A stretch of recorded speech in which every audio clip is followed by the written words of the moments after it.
ஃப்ரண்ட்வுட்ஸ் நேயர்களுக்கு வணக்கம். தமிழக வெற்றி கழகத்துக்கு இந்த கிறிஸ்மஸ் தல கிறிஸ்மஸ் அப்படின்னு சொல்லலாம். என்ன தல கிறிஸ்மஸ் அப்படின்னு சொல்றீங்க? ஒருவேளை அஜித்தை வச்சு சொல்றீங்களா? ஏன்னா தளபதி பொங்கல் அப்படின்னு சொல்லிட்டு பட விழாக்கள்ல இது மாதிரி செய்வாங்க. ஸோ இந்த கிறிஸ்மஸுக்கு தல கிறிஸ்மஸ் அப்படின்னு சொன்னா அது எப்படிப்பா விஜய் ஏத்துப்பாரு அப்படின்னு எல்லாரும் கேள்வி கேட்கலாம். ஆனா உண்மையிலேயே சொல்ல போனா தமிழக வெற்றி கழகத்துக்கு இது தல கிறிஸ்மஸ். ஏன்னா கட்சி ஆரம்பிச்சு 2 வருடத்துல முதல் முறையா சமத்துவ கிறிஸ்மஸ் அப்படின்னு தமிழக வெற்றி கழகம் சார்பா நடத்தி முடிச்சிருக்காங்க. ரொம்பவே இதை சக்சஸ்ஃபுல்லா நடத்தி முடித்திட்டாங்க அப்படின்னு சொல்லலாம். இதுல விஜய் அவர்கள் என்ன பேச போறாரு, என்ன மாதிரி செய்ய போறாரு அப்படின்னு சொல்லிட்டு எல்லாருமே யோசிச்சிருக்கலாம். ஆனா ஒரு சில குட்டி ஸ்டோரி சொல்லியிருக்காரு. அதுவும் பைபிள்ல இருக்கிற ஸ்டோரி சொல்லியிருக்கிறார். பைபிள் படிச்சவங்களுக்கு, பைபிள் அறிஞ்சவங்களுக்கு தெரியும். யோசேப்பு கதையை பத்தி அவர் என்ன பண்றாரு சொல்லி இருக்கிறாரு. யோசேப்பை வந்து என்ன பண்ணாங்க, அவர் கனவு கண்டாரு, நான் தான் ஆட்சி செய்ய போறேன், நீங்க எல்லாம் எனக்கு தலை வணங்குவீங்க, அது மாதிரி நான் கனவு கண்டேன், சோ அது மாதிரி நடக்குமா அப்படின்னு சொன்னா கூட இருக்கிற அவங்க அண்ணன் தம்பிங்களை என்ன பண்ணுவாங்கன்னா அவரை வந்து என்ன பண்ணுவாங்க, ஒரு குழிக்குள்ள போடுவாங்க. சாகடிக்கிறதுக்கு பார்ப்பாங்க. ஆனா ஒருத்தர் வந்து என்ன பண்ணுவாரு, இல்ல அவரை குழிக்குள்ள போட்டுருங்க அப்படின்னு சொல்லிட்டு குழிக்குள்ள போட்டுருவாங்க. அதுக்கப்புறம் எல்லாம் என்ன பண்ணுவாங்க, இவர் குழிக்குள்ள போட்டா என்ன பிரயோஜனம், அதனால வேற எதுனா வித்துருவோம் அப்படின்னு சொல்லிட்டு ஒரு அடிமையா வித்துருவாங்க. அவரு கொண்டு போய் என்ன பண்ணுவாரு, எகிப்துல போவாரு, அங்க வந்து சிறைச்சாலையில போடுவாங்க. அப்புறம் ராஜா கிட்ட கனெக்ட் ஆகி அது பெரிய ஸ்டோரியா வரும்னு வச்சுங்களேன். யார நீங்க தூக்கி எரிஞ்சிங்களோ அவங்க தான் ஒரு நாள் என்ன பண்ணுவாங்க, அரசாளுவாங்க. அவங்க கீழெல்லாம் நீங்க போய் நிக்கணும் அப்படின்ற ஒரு குட்டி ஸ்டோரியை சொல்லி இவருக்கு இவராவே என்ன பண்ணாரு, மகுடம் சூட்டிக்கிட்டாரு அப்படின்னு சொல்லலாம். ஆனா ஒண்ணு, அது பைபிள்ல வந்த ஒரு சரித்திரம்னு வச்சுக்கோங்களேன். இத இவரோட ஒப்பிடுறது எந்த அளவுக்கு நியாயமா இருக்கும் அப்படின்னு இங்க பார்க்க வேண்டிய ஒரு விஷயமா இருக்கு. சரி, ஓகே, அவர் வந்து ஒரு நல்ல வழிபடுத்தணும், நற்செய்தியா கூட சொல்லி இருக்கலாம்னு வச்சுக்கோங்களேன். இதெல்லாம் நம்ம விட்டுடுவோம், இதுக்குள்ள நம்ம போக வேண்டாம். ஆனா விஜய் அவர்கள் சிறுபான்மையினர் வாக்குகளை பிரிக்க வந்திருக்கிறாரு. திமுகக்கு போக வேண்டிய சிறுபான்மையினர் வாக்குகளை தான் விஜய் அவர்கள் பிரிக்க வந்திருக்கிறாரு அப்படின்னு ஒரு குரல் தமிழ்நாட்டு அரசியல் களத்துல ஒலிச்சுக்கிட்டே இருந்தது. இவரு பாஜகவுடைய அசைன்மெண்ட்டை, பாஜகவுடைய அஜெண்டாவை இவர் செய்யறதுக்கு தான் விஜய் அவர்கள் தனியா கட்சி ஆரம்பிச்சாரு அப்படின்னு ஒரு குரல் எங்கேயோ ஓங்கி ஒலித்து கொண்டே இருந்தது. ஆனா அது யாருமே பெருசா கண்டுக்கவே இல்ல.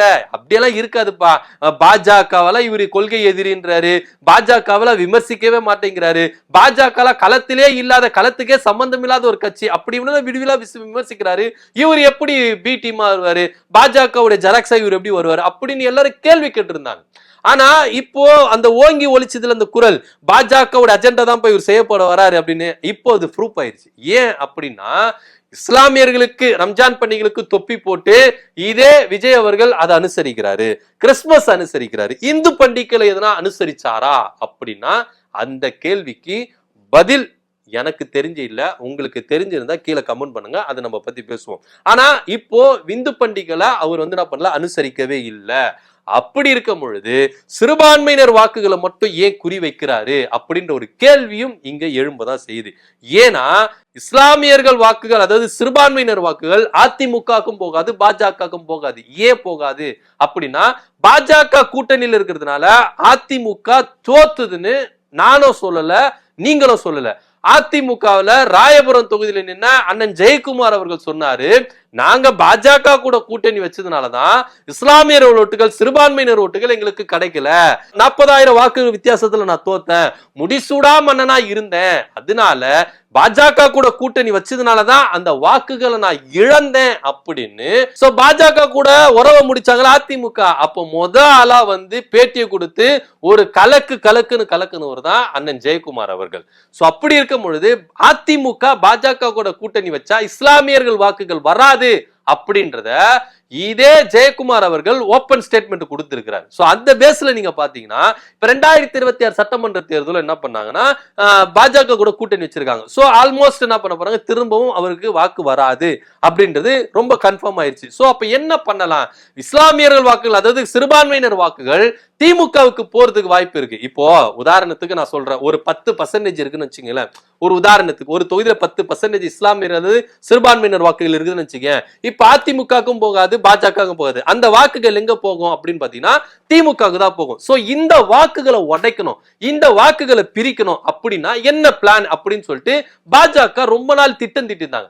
சோ அப்படி இருக்கும்பொழுது இந்த போர்வையில யாரு வந்தாலும் ஈஸியா கண்டுபிடிச்சிருவாங்க. இப்ப கொஞ்ச நாளைக்கு முன்னாடி சீமான் அவர்கள் என்ன பண்ணாரு, நடுநிலைமையில இருந்து என்ன பண்ணாரு, சுத்தி இருந்தார். தமிழ் தேசியம் அப்படி இப்படின்னு சொல்லிட்டு. ஆனா அவருடைய போக்கும் காட்டி கொடுத்துருச்சு. சங்கி சக தோழன் அப்படின்னு சொல்றாரு, பாப்பான் சகலத்தையும் சகல விதமா பாப்பான் அப்படின்னு சொல்லிட்டு இஸ்லாமியர்கள் அது சிறுபான்மையினர் வாக்குகளை கொஞ்சம் அவர் பக்கம் திரும்புறதுக்கான வாய்ப்புகள் இருந்தது. ஆனா அவரும் படாருன்னு போட்டு உடைச்சதுனால அங்கேயும் போகாது. அப்ப யாரப்பா அனுப்பலாம்? சீமான அனுப்பியாச்சு, அவரும் என்ன பண்ணிட்டாரு, ஓப்பனா சொல்லிட்டாரு. அதனால அவரையும் நம்ப மாட்டாங்க. அப்ப வேற யாரை அனுப்பலாம் அப்படின்னும் போதுதான் தூக்கு விஜய அங்க கொண்டு போய் வை அப்படின்னு சொன்ன மாதிரிதான் விஜய் அவர்களை கொண்டு போய் வச்சாங்க. விஜய் அவர்கள் கொண்டு போய் வச்சதுனால அவர் ஃபுல் அண்ட் ஃபுல் ஆரம்பத்துல இருந்து இது வரைக்கும் யாரை தாக்குறாரு அப்படின்னு பாத்தீங்கன்னா திமுகவை தான் தாக்கிட்டு இருக்காரு. அது மாத்திரம் இல்லாம திருப்பரங்குன்ற விவகாரத்துல அவர் வாயை திறக்கவே இல்லை. அதே போல வெளிப்படைத்தன்மையா இந்துக்கள் பண்டிகையை கொண்டாடவே இல்லை. இந்துக்களை நோக்கடிக்கிற மாதிரி செய்யவே இல்லை. ஒருவேளை திருப்பரங்குன்ற விவகாரத்துல இஸ்லாமியர்களுக்கு ஆதரவா பேசினா இந்துக்கள் ஓட்டுகள் அவருக்கு கிடைக்காது. இந்துக்கள் என்ன பண்ணுவாங்க, அவரை வச்சு செய்வாங்க. ஒருவேளை இந்துக்களுக்கு ஆதரவா செஞ்சா சட்டம், அதாவது ஐயா நீதிபதி அவர்கள் கொடுத்த சட்டத்தின்படி தீர்ப்பின்படி அரசு செய்யணும் அப்படின்னு சொல்லிட்டு நான் அரசை தான் விமர்சிக்கிறேன் அப்படின்னு சொன்னாலும் இங்க எப்படி கன்வெர்ட் ஆகும் அப்படின்னு பாத்தீங்கன்னா இந்துக்களுக்கு ஆதரவா நிக்கிறாரு அப்படின்னா சிறுபான்மையினர் ஓட்டு வராது. சோ அதனாலதான் அவர் என்ன பண்ணாரு, எதுக்கு வம்பு, வாயை மூடிட்டு நம்ம வேலையை நம்ம பார்த்துப்போம், யாருன்னா வெளியே போய் விமர்சிச்சுட்டோம், அது நம்மளுக்கு பத்தி கவலையே கிடையாது அப்படின்னு நினைச்சுதான் அவர் எதுவுமே குரல் கொடுக்காம இருந்தார்.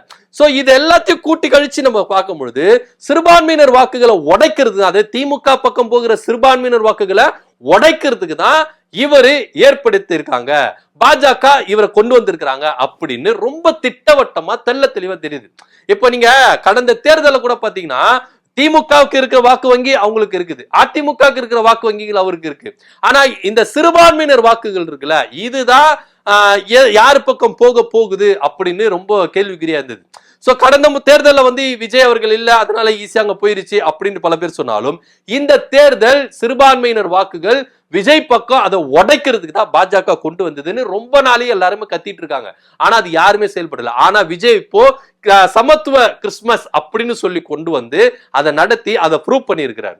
இதுல இன்னொரு விஷயம் என்னன்னா, சமத்துவ கிறிஸ்துமஸ் அப்படின்னு சொல்லி ஆற்காடு நவாப் அவரு என்ன பண்ணிருக்காரு, வந்திருக்கிறாரு. பிரம்மகுமாரிகள் அவங்களும் வந்திருக்கிறாங்க. ஆனா இந்துக்கள் இருந்து யாருன்னா ஒருத்தர் வந்தாங்களா, எதனா ஒரு மதகுரு எதனா வந்தாங்களா அப்படின்னா அது கேள்வி. இது எப்படி சமத்துவ கிறிஸ்துமஸ் ஆகும்?